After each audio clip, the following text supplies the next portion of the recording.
오늘의 황금 중년 사연입니다. 어차피 시부모들 늙어서 얼마 못 살 것 같은데 그때까지만 잘해주는 척하면 돼. 재산도 다 우리 거니까. 시어머니는 맨날 냄새나고 기름진 음식만 해주고 맛도 구려. 이번에 유통기한 지난 선물 가져가도 뭐라 안 하니까 다행이야. 어차피 몇 년 더 돈 좀 받아내다가 더 나올 거 없으면 연락 끊을까 봐. 67년을 살아오면서 이렇게 기가 막힌 일은 처음이었습니다. 평생 모은 재산으로 아들 결혼할 때 보태주고 차까지 사줬는데 저희를 이렇게 배신할 줄은 꿈에도 몰랐어요. 안녕하세요. 저는 올해 67세 최영자입니다. 저는 평생 자식 뒷바라지만 하며 살아온 평범한 엄마입니다. 그런 제가 자식에게 배신당했습니다. 듣고 나시면 여러분도 분명 치가 떨리실 겁니다. 작년 추석 당일 아침이었습니다. 저는 아침 6시부터 음식하고 청소하며 아들내 맞을 준비를 하고 있었어요. 특히 6살 손녀 지유가 좋아하는 꿀송편을 정성스럽게 빚고 있었죠. 허리가 아픈 것도 있고 말이에요. 아이고, 허리야. 그래도 오늘 지유 오면 좋아하겠지? 사실 며느리 민정이와는 그렇게 사이가 좋지 않았습니다. 사실 아들 준호가 결혼할 때 전세금 3억을 저희가 도와줬고 작년에는 차까지 사줬습니다. 그런데도 민정이는 저를 마치 눈의 가시처럼 여겼어요.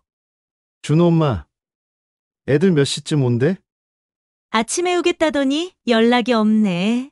뭐 친정 먼저 들렀겠지. 매번 그랬어요.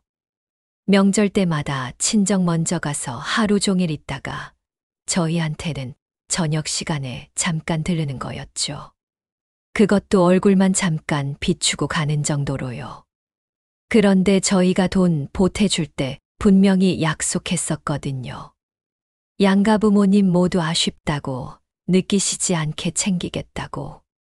명절이면 늘 그렇지 뭐 걔들도 바쁘니까. 남편도 속상해했지만 친정과 시댁을 왔다 갔다 하면 피곤할 수도 있으니 그려려니 했어요. 그래도 서운한 건 어쩔 수 없더군요. 평생 허리띠 졸라매며 모은 돈으로 아들 결혼할 때 뒷바라지를 해줬는데 고마워하기는커녕 당연하다는 행동이 참. 오후 3시가 넘어서야 연락이 왔어요. 그것도 준호가 아니라 민정이한테서요. 지금 출발한다고. 친정에서 점심 먹고 오후 늦게 출발한다는 거였죠. 여보세요? 민정아? 어머니, 저희 지금 출발해요. 좀 늦을 것 같아요. 그래, 천천히 와. 사고 안 나게 조심하고. 전화 끊고 나서 허탈했어요. 목소리에서부터 짜증이 묻어나더라고요. 마치 억지로 오는 것처럼. 그래도 명절이고 손녀 얼굴이라도 보고 싶어서 계속 기다렸습니다. 왔다. 어서 들어오렴. 엄마, 아버지, 늦어서 죄송해요. 지유야, 우리 지유. 할머니가 지유 너무 보고 싶었어. 그런데 이상했어요. 민정이가 지유를 꽉 안고 있으면서 저한테 안기지 못하게 하더라고요. 어머니, 지유가 차에서 자다 깼어요. 컨디션이 별로니까 그냥 놔두세요. 아이고, 그래? 오느라 많이 힘들었겠네. 할머니가 지유가 좋아할 음식들 많이 해놨어. 6개월 만에 보는 손녀였는데 안아볼 수도 없다니 마음이 아팠지만 참았어요. 그런데 진짜 충격적인 건 그 다음이었습니다. 어머님, 아버님, 추석 선물이에요. 아이고, 이런 거 사오지 말라니까. 우린 지유 한번 보는 게 선물이야. 그런데 선물을 보는 순간 정말 기가 막혔어요. 테이프 자국이 여기저기 붙어 있고 박스가 젖어 있더라고요. 설마 했는데. 유통기한이 지났는데? 여러분, 이게 믿어지시나요? 며느리가 유통기한 지난 선물을 가져온 거예요. 그게 왜 지났지? 저도 잘 몰랐어요. 하하. 네? 유통기한 지났어요. 이상하네. 엄마, 그래도 먹어도 괜찮을 거려? 며칠밖에 안 지났네, 뭐. 아들의 한 말에 사실 많이 상처받았습니다. 유통기한 지난 걸 부모한테 먹으라고 하다니.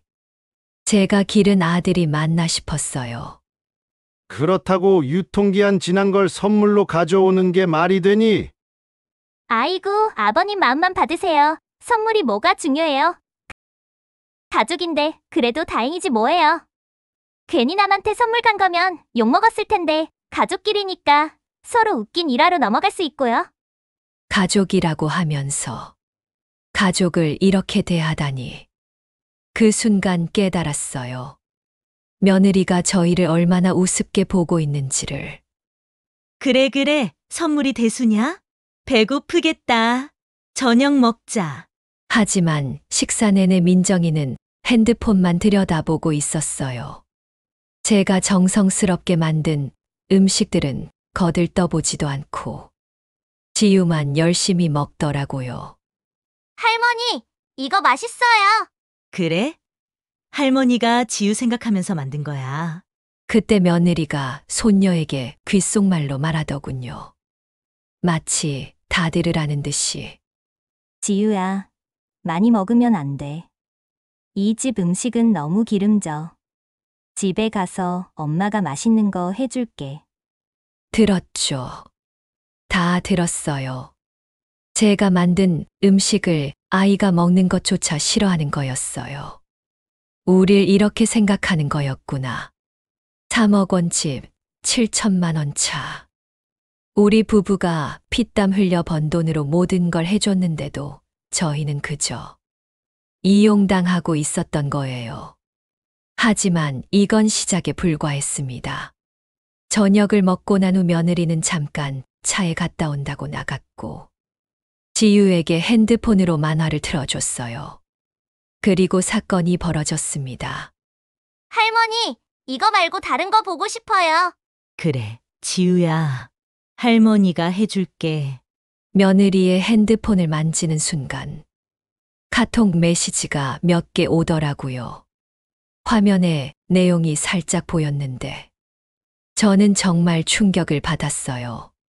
지유가 한글을 완전히 읽지는 못하지만 그래도 조금은 읽을 수 있는데 할머니, 여기 선물이라고 써 있어요. 또 짜증 써 있어요. 화면 속 카톡 내용을 정말 믿을 수 없었습니다. 며느리 친구가 보낸 메시지였어요. 시댁 갔어? 시댁 가면 냄새나는 반찬 준대매. 올해도 또 고생하네. 이런 내용이었고 그 아래에 민정이가 답장한 내용이 보였어요.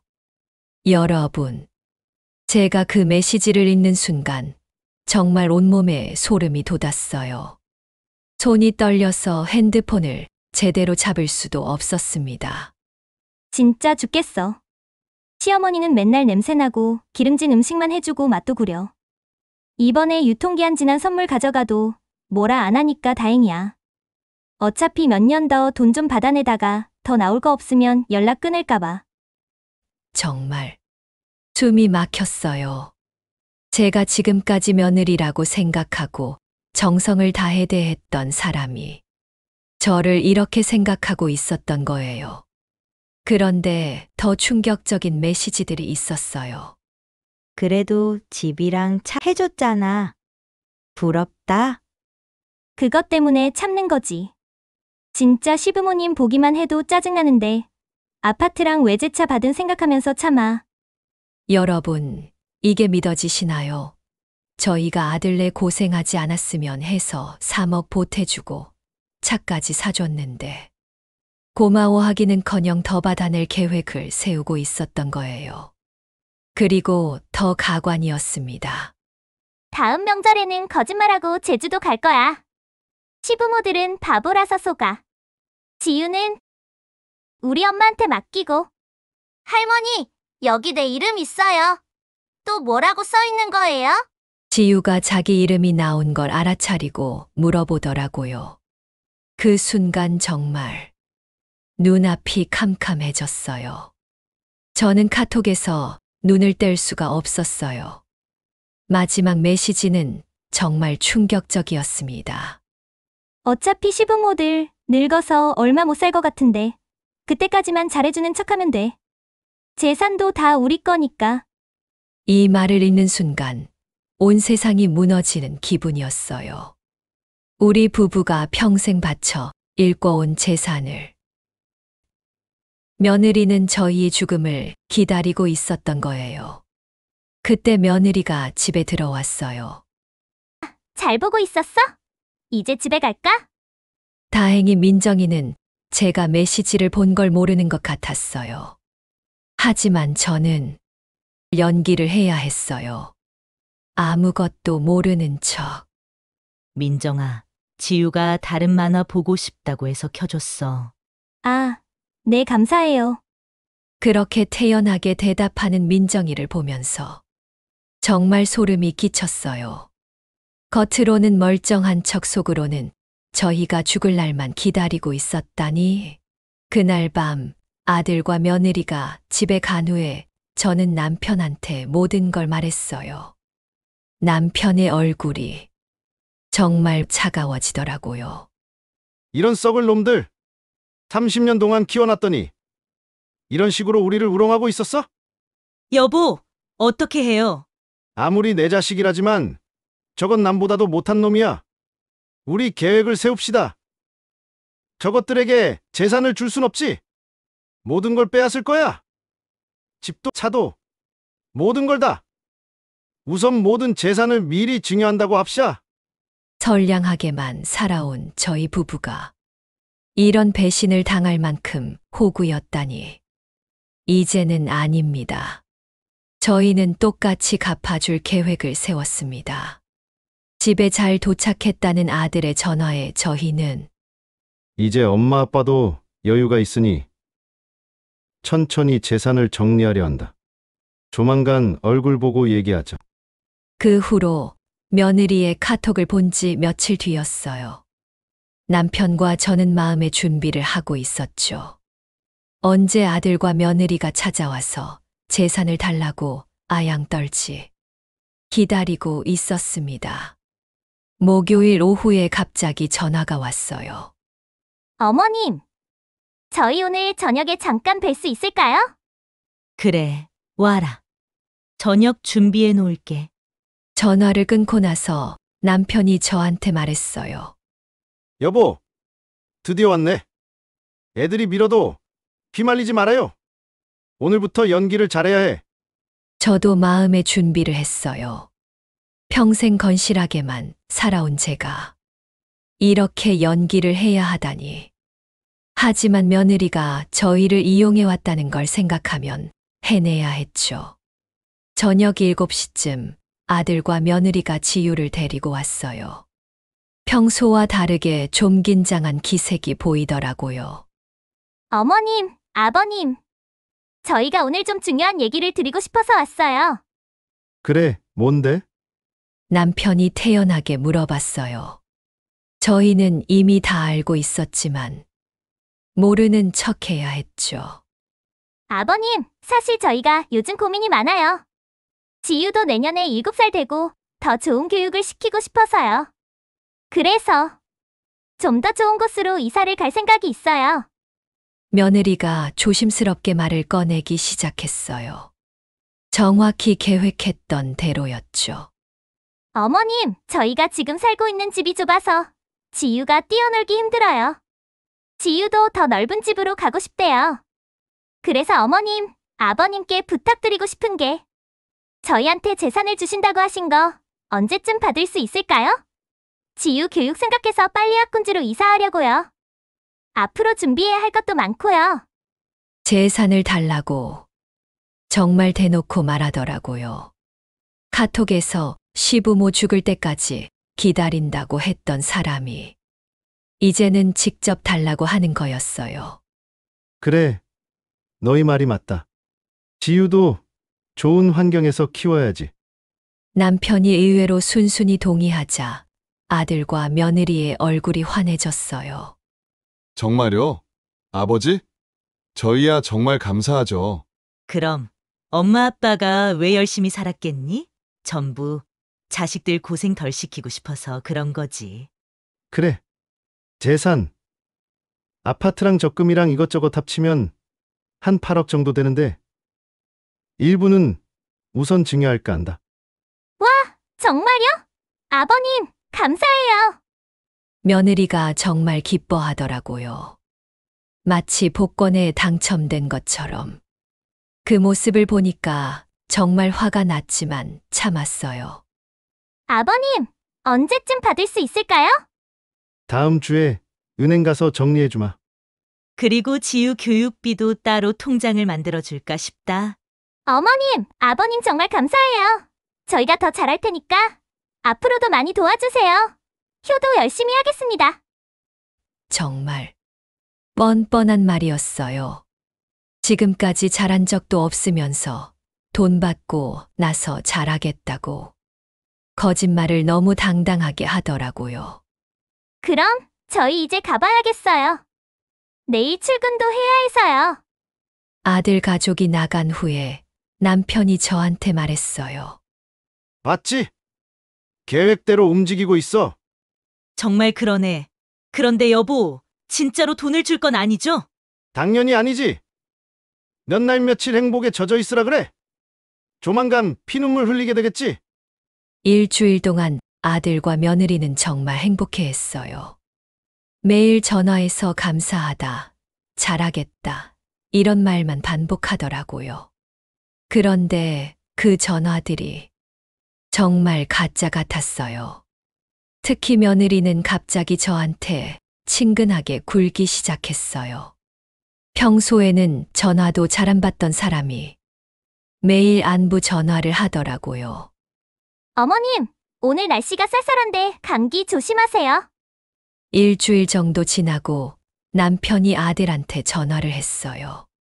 준호야, 내일 은행에서 보자. 통장 정리해서 너희 줄 거랑 지유 통장 만들어 주려고. 네.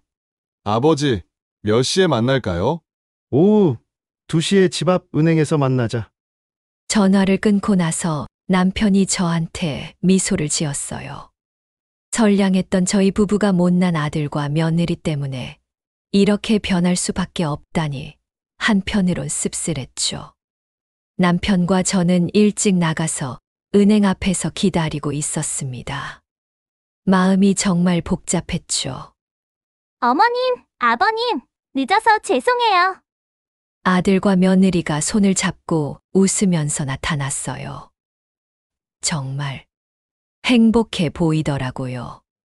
곧 큰 돈을 받을 수 있다는 생각에 들떠 있었던 거죠. 며느리는 계속 미소를 지으면서 저를 쳐다보더라고요.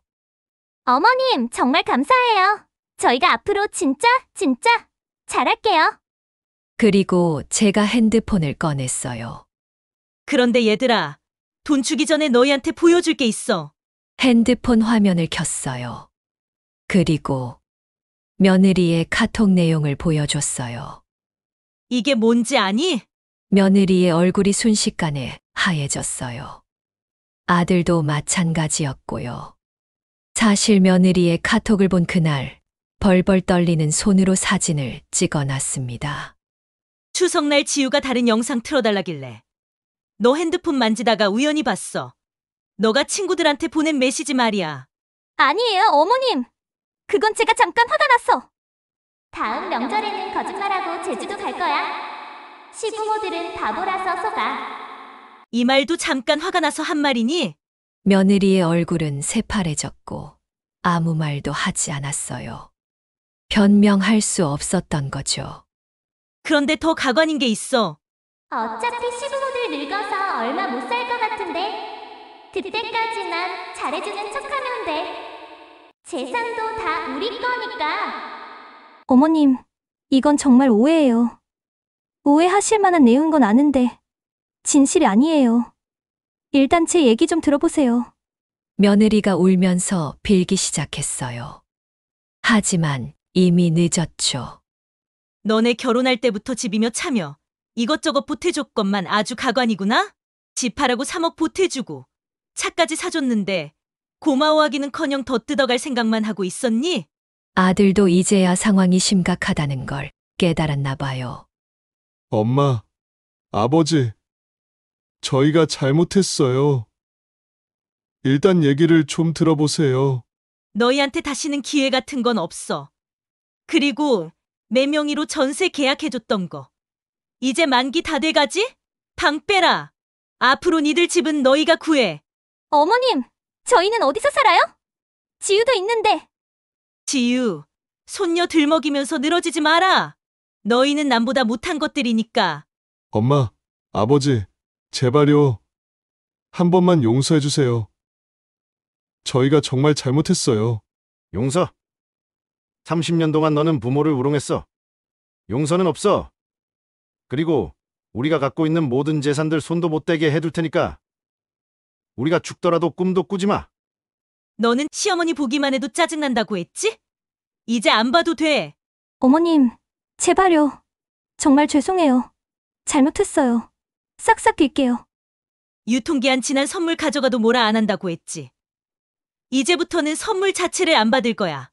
너희와는 끝이니까. 어머님, 아버님, 정말 잘못했어요. 지우 봐서라도 한 번만 용서해 주세요. 지유 봐서라도 너가 그동안 지유를 어떻게 이용했는지 다 알고 있어. 할머니 가까이 가지 말라고 가르치고 돈 받을 때만 얘 가르쳤잖니? 아버님, 저희 어디서 살아야 해요? 저희 전세 빼면 한 푼도 없어요. 너희들이 단칸방 가서 살던지 알아서 해. 그리고 차 키도 내놔.